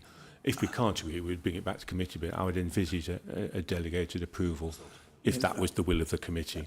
Yeah, I think that's what we're all saying. Bill? it sounds like there's going to be some sort of deferral here subject to those things. I would just like to ask the officers and just generally float, is the idea of a two-storey gable extension, is that off the table, or could that form part of a consideration? Because that could meet both the floor space requirements and also the traditional shape of the farmyard and the retaining all the features around it. I would advise that a two-storey extension is off the table because that would be significantly harmful and isn't necessary. There's no evidence that's necessary to achieve a workable conversion. If there was evidence that the existing structure wasn't large enough or had the ability to convert to usable space, and bear in mind you could put an affordable dwelling size in there quite comfortably, so there's no issue of size alone. If there was evidence it wasn't viable, then a lean-to on the gable would have been something that officers would consider as the least sort of impactful change in order to achieve a viable development. But at this moment in time it isn't on the table, but we'd have to take expert advice from our conservation officer, who may well advise that's more palatable, shall we say, in conservation of the heritage of the barn than accepting the lean-to that we've got here. I can see there are benefits in that, but not a two-storey one in my view. But in any case, that's not before us today. Okay. Any other members? In that case, I'm going to put it to the vote. And the motion is to accept the principle of what we've got in front of us, subject to those amendments being dealt with and subject to the outcome of the BAT survey. Have I got everything in that? I have, haven't I? All those in favour of approval on those terms, which is not, of course, an absolute approval, it's conditional. 1, 2, 3, 4, 5, 6, 7. All those against? 1. All those abstaining? 1. Okay, that is approved, Mr. Scott, on those terms. It's not quite approved yet, but it's on its way. Okay, thank you very much. The next item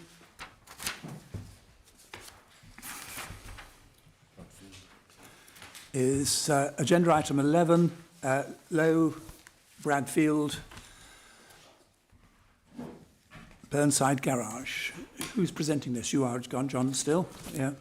Yes, thank you, Chair. Yeah, this is a full planning application for the change of use from Class B8 storage unit to use Class E at Burnside Garage, Lamb Hill in the village of Low Bradfield. The application site's on the screen behind me. As I say, it's located in the centre of Low Bradfield at the junction of Lamb Hill, which is this road here, the Smeedy Bridge Road, and Woodfall Lane there. It's got a residential property to the north of it on slightly higher ground we'll see in the slides, and they're served by an access which is almost at eaves height of the roof of this garage. Again, we'll see in the slides.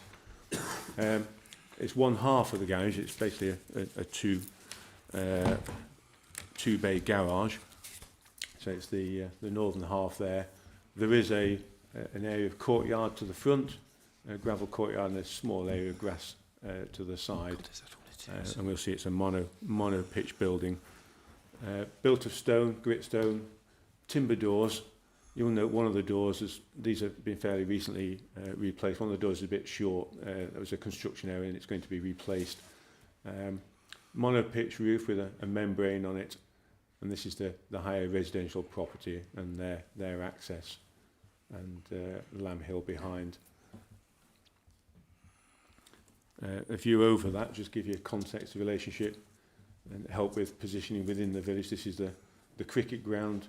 There's ample parking on the roadside around here, and other parking, formal parking elsewhere in the village. This from the other view, showing modest openings there at the moment, and the membrane roof. There's the local garage business on the opposite side of the road there, you see. Close up of just show the quality of the stonework, the doors I've talked about, and then the view opposite across over the cricket ground. So at the moment they're both in storage use. This is just one half we're talking about, which is converted to with fairly minimal change to a small shop unit with toilet, washing facilities at the rear, retail space, and then behind the garage doors that are present at the moment, there would be a glazed screen. So that's the one side elevation. There's no change to that elevation from the rear. From the roadside, there's no change either, and neither would be any change to the other elevation, the back elevation, as it were.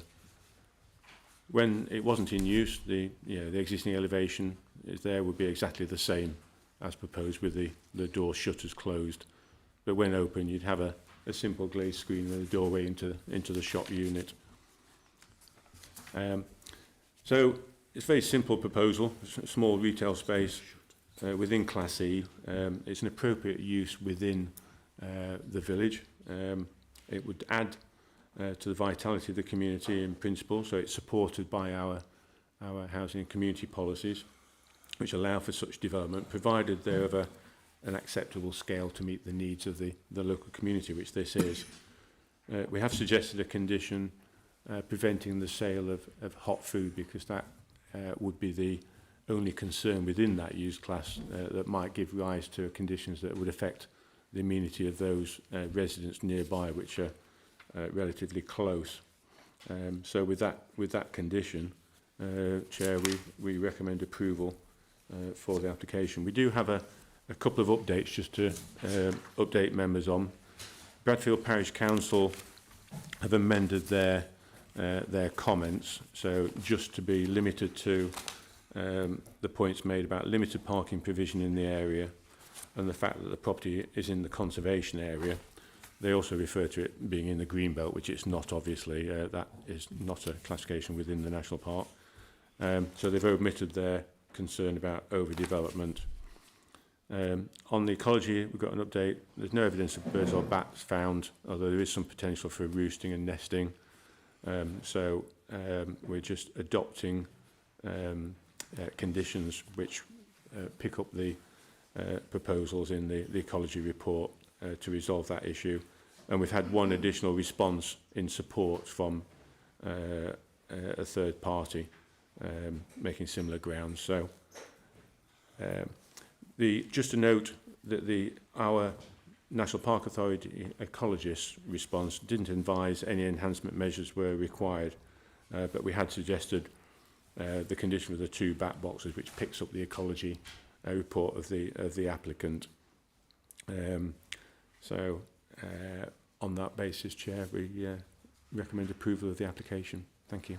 Yes, thanks very much. I have one speaker to be read out by Dem Services, Mr. Simpson Lyons, the agent. Thank you, Chair. This is the statement from the agent for Burnside Garage. We note there have been 3 objectors to this application, one of whom does not live in Bradfield, and 2 others who list themselves as living in Bradfield but do not give an address, just a road name. There is 1 letter of support from an interested party for the unit. No specific use or user has been identified for the building, despite the expressions of interest that have been made to the applicant for using the building to sell locally crafted goods and produce, including flowers. No extension works or additional footprint or volume is to be created as part of this proposal. No new openings are proposed to the existing structure and no external changes are proposed. Existing glazing to provide a shop frontage is hidden behind the existing timber doors when the unit is not in operation. All changes to the building are internal reconfigurations and fit-out changes to facilitate the proposal. It is not envisaged, due to the size of the property being very small, that it would create a high demand of parking in the area. It is likely that most customers of the unit will arrive on foot, and therefore the parking arrangements is considered appropriate for the proposal. Unfortunately, at present the building holds no true viable use and will continue to fall into further state of disrepair unless a new, more viable use is found. The applicant is therefore of the view that a sustainable use needs to be sought for the building to avoid further dilapidation occurring, thus conserving the building in accordance with various policy requirements for the future. Furthermore, it is not reasonable or sustainable to assume that the applicant should continue conserving, repairing and upkeeping a building that has no valuable use or purpose at considerable cost to themselves. It is also not considered appropriate to remove the building due to the demonstrably harmful void it would leave in the landscape, townscape of the village setting and the wider setting of the Peak Park. The removal would also look alien to the area as the building provides structurally inherent support to the adjacent road way above it.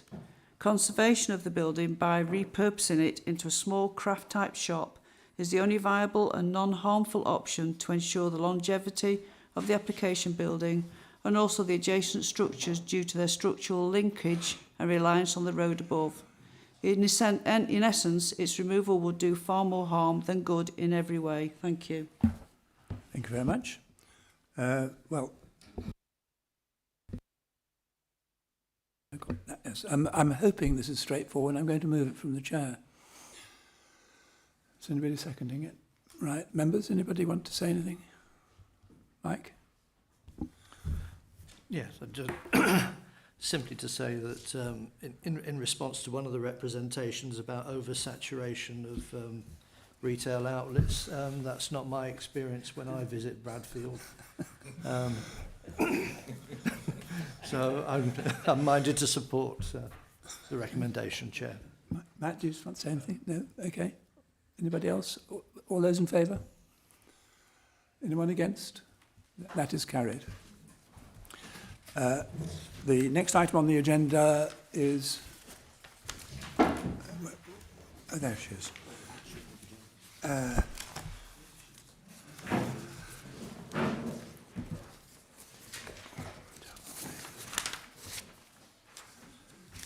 Right. Okay. Thank you, Claire. You're going to introduce the Whaley Bridge Neighbourhood Plan. Thank you.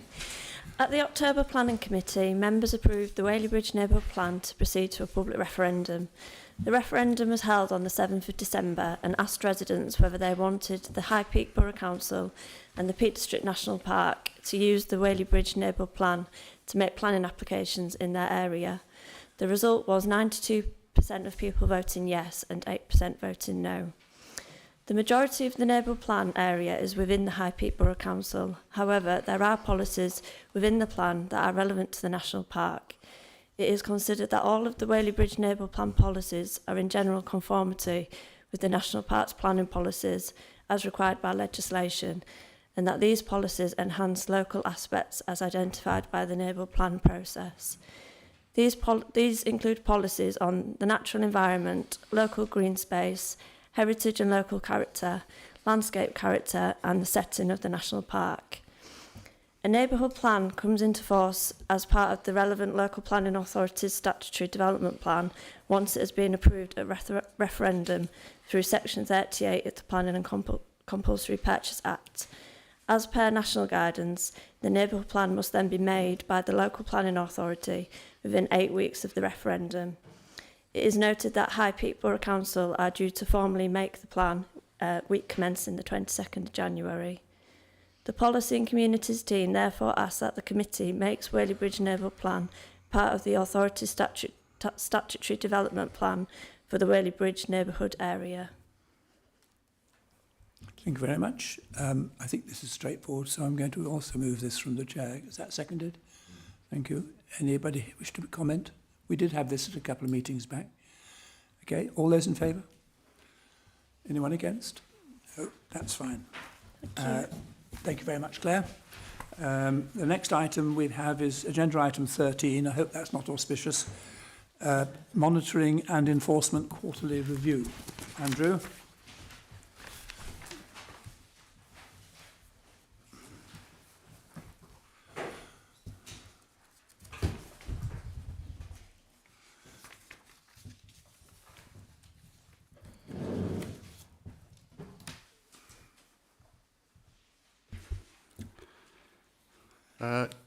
Good morning, everyone. I think it's still just the morning.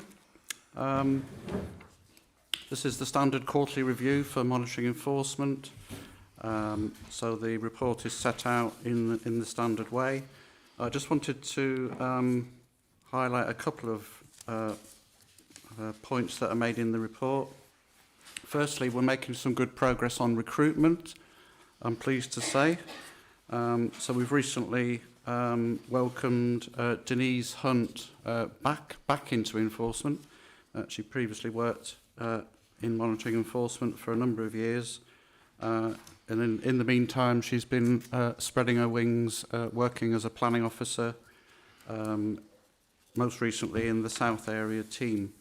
But she's now come back into enforcement as a senior officer. So that's a really positive move. We've also welcomed Ryan Hancock, who started with us just over a week ago. So he's working as a monitoring enforcement officer in the southern part of the national park. So he'll be working quite closely with Denise, trying to tackle casework in the south. As the report states at the bottom of that first page, we have a couple of other vacancies that we're trying to fill at the moment. One is the senior monitoring enforcement officer post in the north, which we have advertised but not been successful.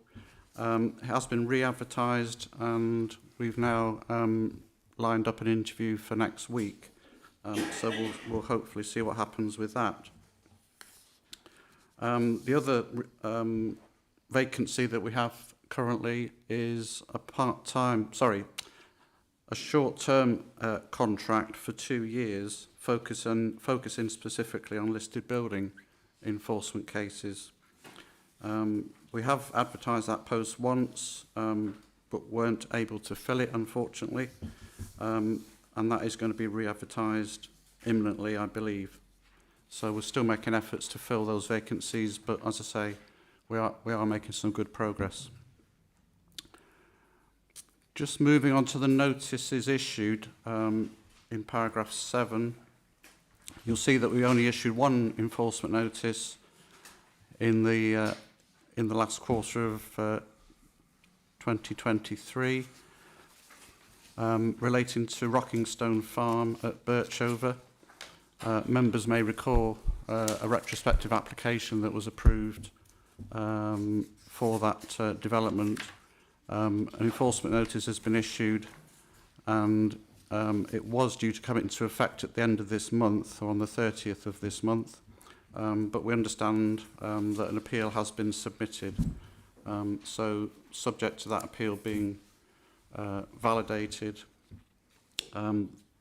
the effect of the enforcement notice will be suspended effectively until the appeal has been heard. Just moving on to the workload and performance section, I think it's fair to say we are moving in the right direction. We're still currently below our targets in terms of performance, but we have improved in terms of the position last year, as the figures spell out in the report. The other thing to note is in paragraph 9, and this was referred to at the previous meeting in October, we are carrying out a significant project to try and reduce the backlog of cases. I think we started off somewhere in 600s. We're now down to 550 cases, and we're expecting that process to continue over the next few months, and I'll report back again in April. So again, that's a good improvement on where we were.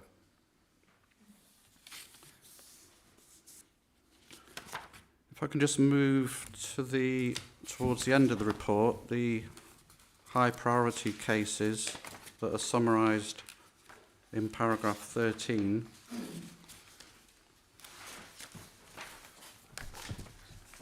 And particularly the last two cases that are listed there. The land at Cresbrook Dale, case number 22/0040. I think most members will be aware that we took action in default in December, in the middle of December, to remove some developments from the land and carry out restoration. I've got some photographs of that site, which hopefully you'll be interested in. So we took action to remove a parking area and a teepee.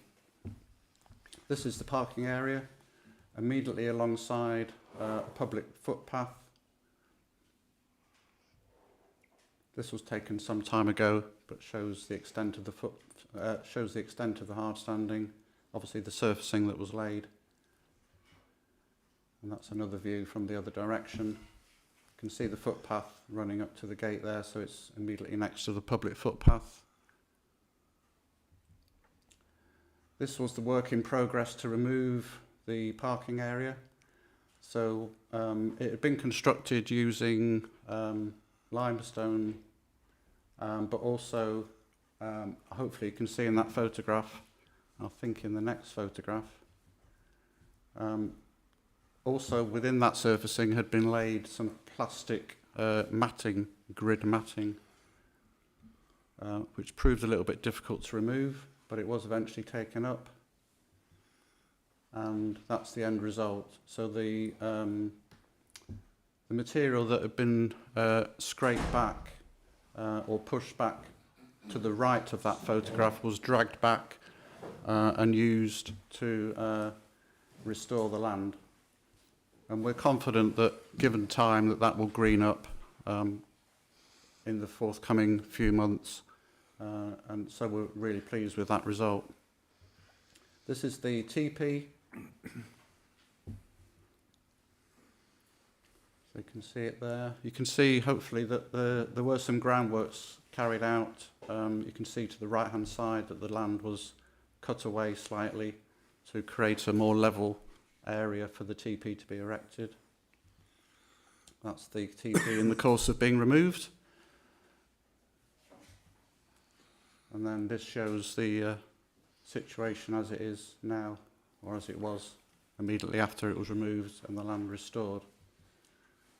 So you can see again that material that was on the site that had been scraped off was put back as far as possible in its original position. So the profile of the hillside has been restored. I'll come on to that in a moment. So yeah, that's really positive work that we were able to carry out on that site at Cresbrook. Just moving on to Home Farm, again, this was a case that has caused us quite a number of difficulties over the years. So we applied for an injunction, and that was heard. The case was heard at Birmingham High Court on the 5th and 6th of December, and we were successful in obtaining an injunction.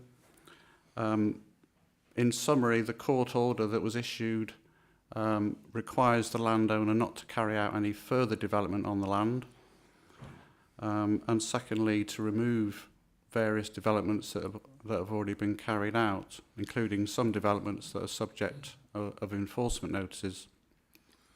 However, the second part of the injunction order is suspended to allow the applicant to make a planning application. The landowner had said in the High Court that he'd submitted an application shortly before the court date, and that is now going through the system. I believe it should be validated this week.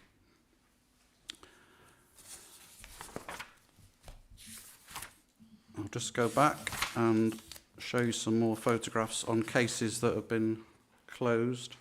So, as always, the list in paragraph 12 is cases that have been closed in the relevant quarter.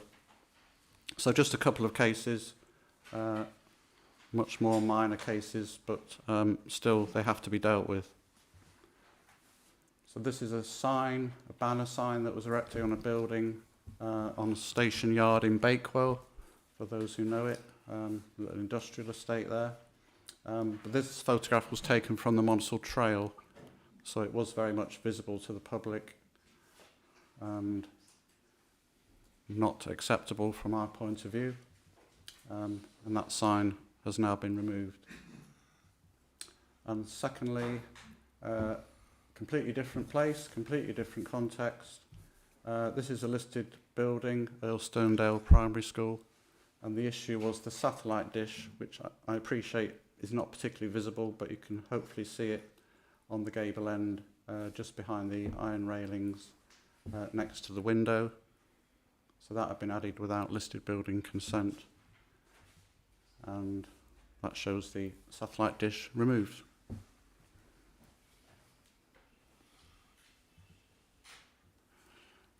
And that's me done. Thank you. Thank you very much. I have one speaker, Mr. John Butler.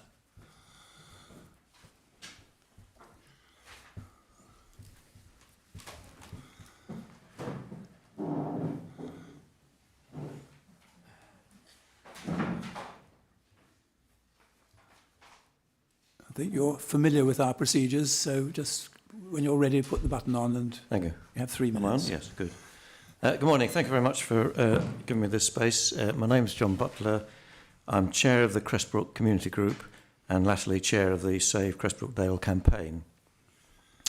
I've no wish to take up a lot of your time this morning, and I'm primarily here to thank you on behalf of the Crestbrook community and our many supporters far and wide for the direct action you took in the Dale on the 13th and 14th of December.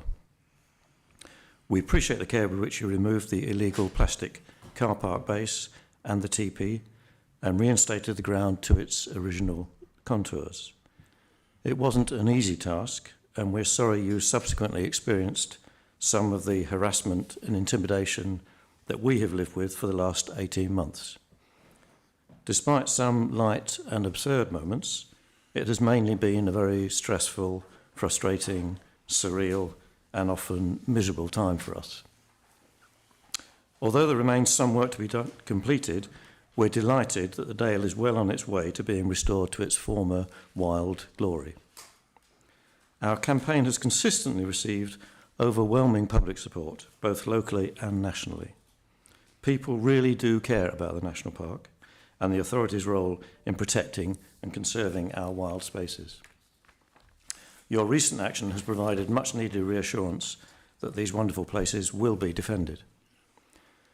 Of course, our campaign won't be finally over until the remaining Phoenix Rose land comes into different, responsible ownership. Their enterprise is in disarray now, with the majority of the group apparently looking for a way out. Only the main protagonist and her partner are still occasionally present or active. We still fear there may be some further foolishness, but since their raison d'etre, which was to establish a community on the land, is now effectively dead, we anticipate they will wish to sell sooner or later. The obvious resolution to this whole disastrous episode is to get all of Crestbrook-Dale included in the National Nature Reserve, preferably under the management of Natural England. We're encouraged by the news that Natural England have recently acquired the meadow next to Ravensdale Cottages and possibly the adjacent SSSI. Any role you can play in helping secure the remaining Phoenix Rose holdings, that is, the access land and the surrounding woodland, would attract massive support. In the meantime, we salute you again for your action, which has lifted a heavy cloud from off our village, as well as reassuring other communities that illegal developments will be met with firm and decisive action. Thank you very much. Thank you very much indeed. Right, open to members. Ken? Just briefly, Chair, I'd like to thank Mr Butler and his group for their kind comments. I've received, as Chair of the Authority, received a number of positive emails from individuals to which I've responded. And whilst we have positive comments now, I know there have been supportive but perhaps critical comments in the past. But as I pointed out at the time and in my responses, we have to go through hoops that others don't or won't or ignore, and it does take time. But we got there in the end. And reached a satisfactory conclusion from the National Park Authority's perspective and obviously from the local community. So we thank you for your support and the pressure that you were able to bring that sometimes it's not possible for a local authority to. So thank you once again. Thank you, Chair. Any other members? Thank you, Ken. You've just said everything I was going to say anyway, so. Bill? Just very briefly, and thank you as well, because it's I think it's really important to have public engagement. And again, you've come here in numbers, and that's a huge commitment in terms of time and energy. So I think, well, I certainly appreciate that. That's very noticeable. And it's a collaboration, isn't it, between local governing authorities and the public and committed people. So thank you. Could I just add thanks to our officers for their persistence in pursuing this as well. Andrew and his team and others in planning and elsewhere in the organisation. Again, without whose persistence, this wouldn't have been possible. So. Absolutely. There are other things in this report apart from Cressbrook. Anybody got any other comments to make? No, in that case, I move that the report be noted with the comments that Ken has made. All those in favour? Yes, that's okay. Thank you very much. Thank you for your attendance. Thank you. The last item on the agenda is just the report on planning appeals. I move it to be noted. Second it. Thank you very much. Anybody got any comments to make? In that case, all those in favour of noting it? Anyone against? That is carried. I now draw the meeting to a close.